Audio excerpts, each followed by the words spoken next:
আল্লাহ লানত বর্ষিত হয় বাঈউল আকফান, কাফন বিক্রেতা যে, তার উপর আল্লাহ লানত আসে। কেন? কাফন বিক্রেতা সারাক্ষণ অপেক্ষা করে মানুষ কবে মরবে। এই বক্তব্যটা সঠিক না। কাফন বিক্রেতার উপরে আল্লাহ লানত, এই কথাটাই সঠিক না। এটা একটা ব্যক্তির উক্তি তিনি উল্লেখ করেছেন। যারা এই যে ফাউন্ডেশন করে ত্রাণ দেয় না, এরা অপেক্ষা থাকে বছরে কখন বন্যা আসবে। আমরা অন্যের কাজকে ছোট মনে করি, নিজের কাজকে বড় মনে করি, এটা সাহাবায়ে কেরামের আখলাক পরিপন্থী। মহতারাম বরেণ্য একজন আলেম ডক্টর এনায়েতুল্লাহ আব্বাসী সাহেব, তিনি ফাউন্ডেশনকে নিয়ে কথা বলেছেন এবং ফাউন্ডেশনের সাথে জড়িত ব্যক্তিদেরকে তিনি এই কথা বলেছেন যে তারা বাঈউল আকফান, কাফন বিক্রেতার মতো। কাফন বিক্রেতা যেমন অপেক্ষায় থাকে কখন কেউ মারা যাবে, তার উপরে আল্লাহ লানত। আসলে বিষয়টা কতটুকু সঠিক? আসলে বাঈউল আকফান, কাফন বিক্রেতা, সবার উপরে আল্লাহ লানত কথাটা সঠিক না। এটা উনি বলছেন, ওনার একটা বক্তব্য, উনি একটা কিতাবের রেফারেন্সও দিয়েছেন। এই বক্তব্যটা সঠিক না। কাফন বিক্রেতার উপরে আল্লাহ লানত, এই কথাটাই সঠিক না। এটা একটা ব্যক্তির উক্তি তিনি উল্লেখ করেছেন। বাঈউল আকফান, যারা কাফন বিক্রেতা, তারা পথ চেয়ে থাকে, বিষয়টা এমন না, বরং তারা এই মানুষগুলো যারা মৃত্যু পরবর্তী সময়ে একটা মানুষের অধিকার বা হকই হচ্ছে তাকে দ্রুত আপনি দাফন কাফনের ব্যবস্থা করবেন। তো এই যে কাফনের ব্যবস্থা করবেন, এটা বিশাল সওয়াবের কাজ। তো সেটা একটা সওয়াবের কাজ করছে।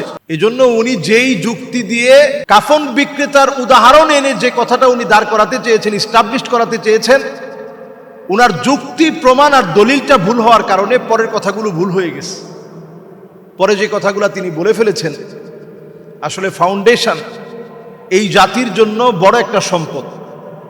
আমি নিজে ব্যক্তিগত যতটুকুন দান করার আল্লাহ তৌফিক দিছেন, এছাড়াও আমি বেশ কয়েকটা ফাউন্ডেশনের সাথে কাজ করি।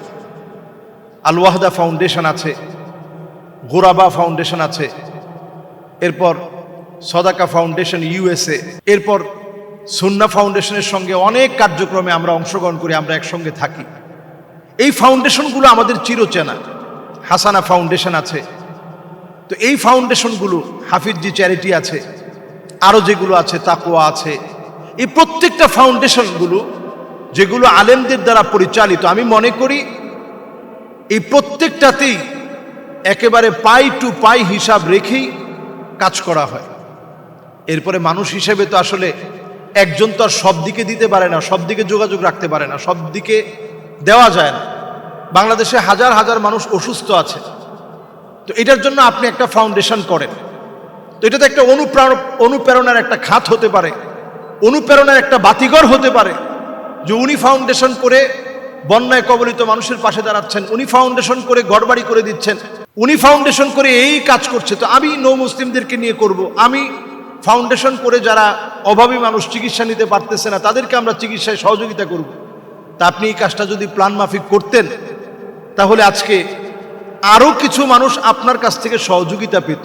আমরা অন্যের কাজকে ছোট মনে করি, নিজের কাজকে বড় মনে করি, এটা সাহাবায়ে কেরামের আখলাক পরিপন্থী। সাহাবায়ে কেরামের আখলাক পরিপন্থী কাজ এটি।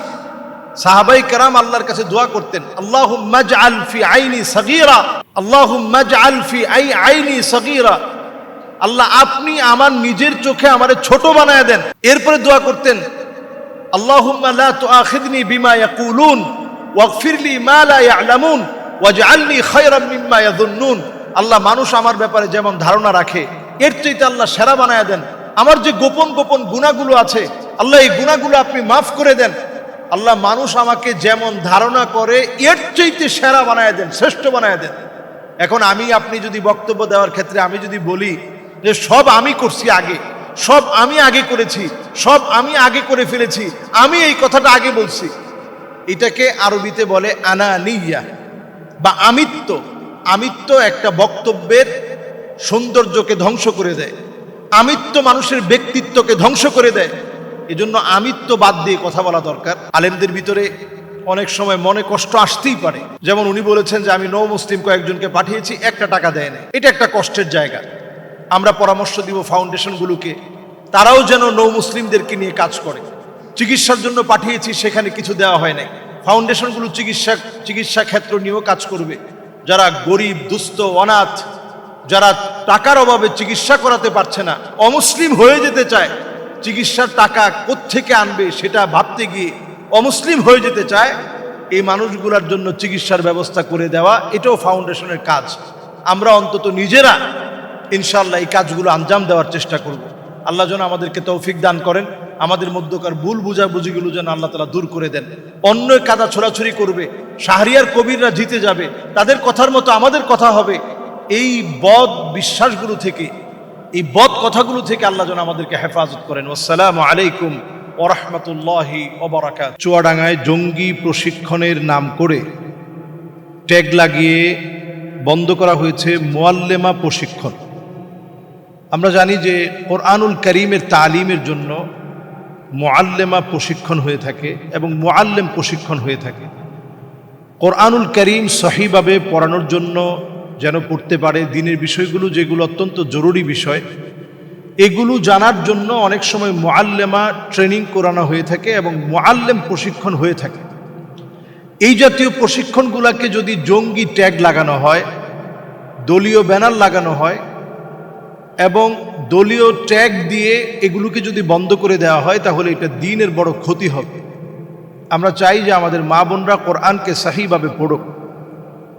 আল্লাহ রাব্বুল আলামিন পুরুষের পাশাপাশি আল্লাহ তাআলা মা বোনদের জন্য পড়াটাকে আবশ্যক করেছেন। কোরআনুল কারীম মা উলজিমা ফিহি কুলফা, যার উপরে শরীয়ত আবশ্যক, এমন প্রত্যেক নারী পুরুষের জন্য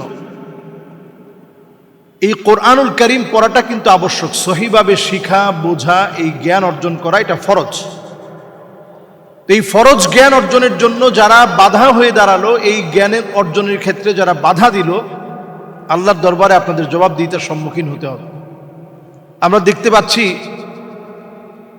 যারাই জুলম করে, তাদের জুলমের একটা ধারাই হচ্ছে নানা রকমের ট্যাগ লাগিয়ে ধর্মীয় কাজকে বন্ধ করে দেওয়ার চেষ্টা করা।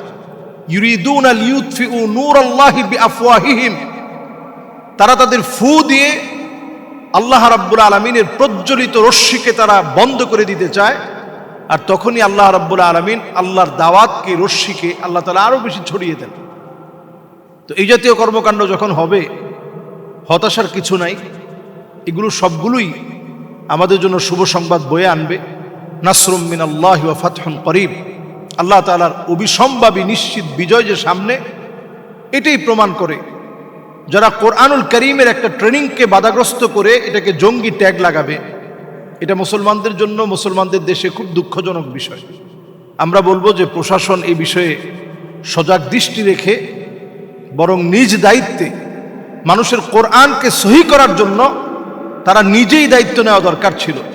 এবং আপনাদের নিজেদের দায়িত্ব থেকেই আমাদের নারী এবং পুরুষ প্রত্যেককে কোরআন শেখানোর ব্যবস্থা করুন। এবং এই ট্রেনিংগুলোতে কি হয় আপনারা নিজেরা বসেন, বসে দেখেন।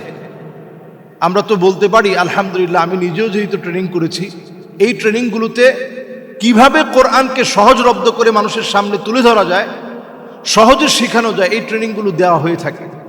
গুরুত্বপূর্ণ মাসআলা মাসায়েলগুলো এখানে পড়ানো হয়ে থাকে। এগুলোকে যদি আপনি জঙ্গি ট্যাগ দেন অথবা জঙ্গি বলেন, অথবা যদি আপনি আপনার পেশি শক্তি খাটিয়ে বন্ধ করে দেন, তাহলে আপনি জালেম হিসাবে আল্লাহর কাছে আপনি আখ্যায়িত হবেন। ইয়াকুমুয যুলম ফাইন্নায যুলমা যুলুমাতুন ইয়াওমাল কিয়ামা। এই ধরনের জালেমদেরকে আল্লাহ তাআলা খুব বেশি ছাড় দেন না। আল্লাহ তাআলা তাদেরকে অল্প সময় অবকাশ দিয়ে তাদের জুলুমটাকে আল্লাহ তাআলা বাড়িয়ে তোলেন, এরপরই আল্লাহ রাব্বুল আলামিন সমূলে মূলোৎপাটন করেন। আল্লাহ রাব্বুল আলামিনের কাছে আমরা পানাহ চাই, এ জাতীয় জুলম যেন শেষ হয় এবং কোরআনুল কারীমের শিক্ষা, তালিম, এই মুআল্লিম কোর্সগুলো যেন একেবারে শান্তিপূর্ণভাবে চলতে পারে, নির্দ্বিধায় আমাদের দেশে চলতে পারে। আল্লাহ যেন আমাদেরকে বুঝটুকুন দান করে। আসসালামু আলাইকুম ওয়া রাহমাতুল্লাহি ওয়া বারাকাতুহু।